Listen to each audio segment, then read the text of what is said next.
sejahtera bagi kita semua.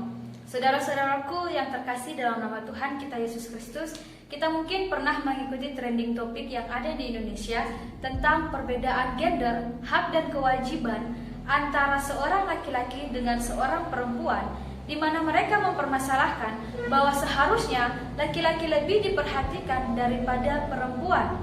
Dengan demikian, secara tidak langsung mereka ingin mengatakan bahwa laki-laki memiliki kemampuan yang sungguh luar biasa yang akan menjadi seorang pemimpin yang hebat dibandingkan dengan seorang perempuan, sehingga segala sesuatu yang diperlukan oleh seorang laki-laki harus lebih diperhatikan daripada seorang perempuan.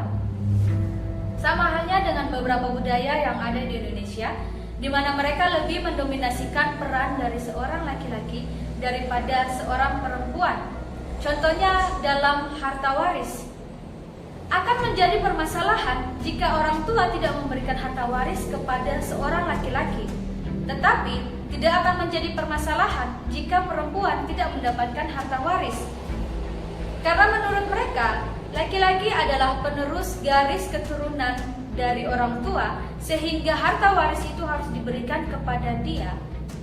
Sedangkan bagi seorang perempuan tidak perlu diberikan harta waris, karena ketika dia menikah, dia akan mengikuti sang suami. Sama halnya dengan bangsa Israel pada saat itu.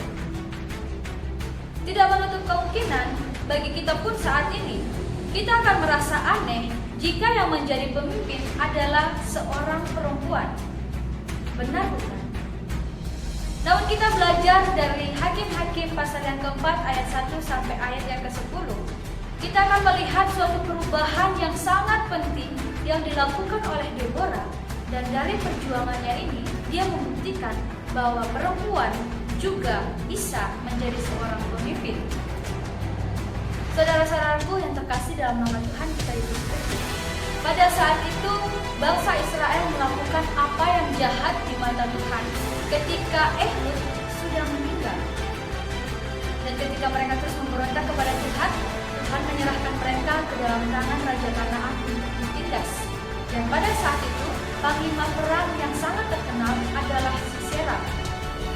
Dalam penindasan itu, bangsa Israel datang kepada Tuhan dan memohon agar melalui Deborah mereka bisa dibebaskan dari tindasan Raja Kanaan. Deborah pun setelah mendengarkan keluh kesah dari bangsa Israel, ia memanggil Barak untuk pergi dan berperang melawan Sisera. Namun, pada saat itu Barak memberikan negosiasi dengan Deborah. Dia mengatakan bahwa jika Deborah maju dan berperang bersama-sama dengan dirinya, maka dia pun akan turut berperang. Namun jika Deborah tidak akan turut berperang dalam peperangan melawan Sisera, maka Barak pun tidak akan maju dan berperang melawan Sisera. Deborah pun menyetujui dan dia akan pergi berperang melawan Sisera. Namun dengan satu persyaratan, bahwa penghormatan tidak akan diberikan kepada Barak, tetapi akan diberikan kepada seorang pejuang yang bernama Deborah ini. Karena pada saat itu, siapapun seorang laki-laki gagah perkasa yang akan pergi berperang dan mendapatkan kemenangan, maka kehormatan dan penghargaan akan diberikan oleh rakyat kepada dirinya.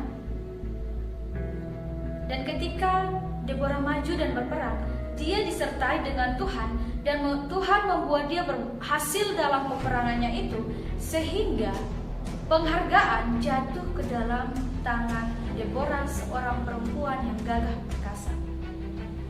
Saudara-saudaraku yang terkasih dalam nama Tuhan kita Yesus Kristus, kita pun secara tidak langsung kita bisa melihat bahwa kita sering merendahkan harkat dan martabat dari seorang perempuan.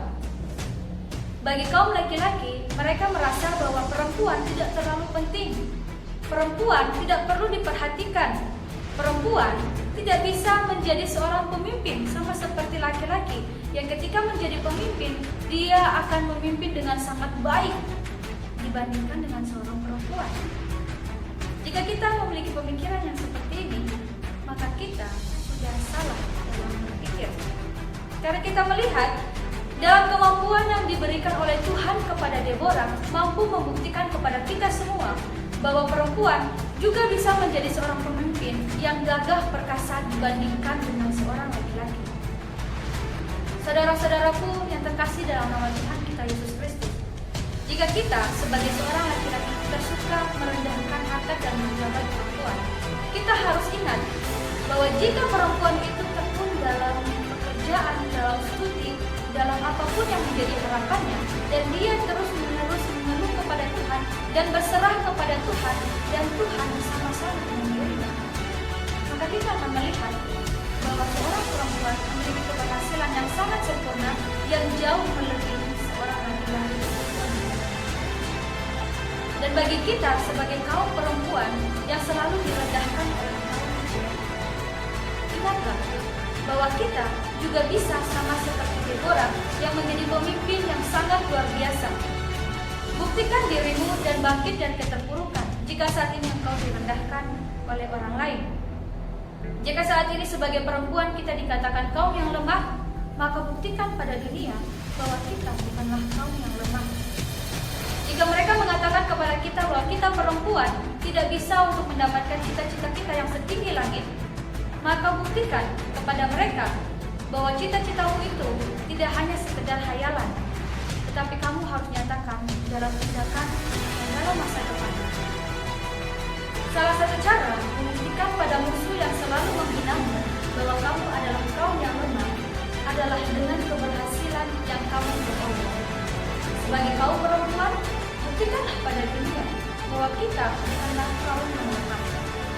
Buktikanlah itu dalam cita-citamu, dalam studimu, dalam pekerjaanmu, dan bisnis, dan sebagainya. Tekunlah dalam apapun yang saat ini kamu sedang kerjakan. Berproseslah bersama-sama dengan Tuhan, dan yakinkan dirimu, kamu juga bisa sama seperti laki-laki yang berhasil, yang bisa memberikan apapun kepada orang tua mereka, dan buktikan bahwa dengan keberhasilanmu itu, kamu bisa menjadi yang terbaik bagi orang tua, bagi Tuhan, bagi sesamamu,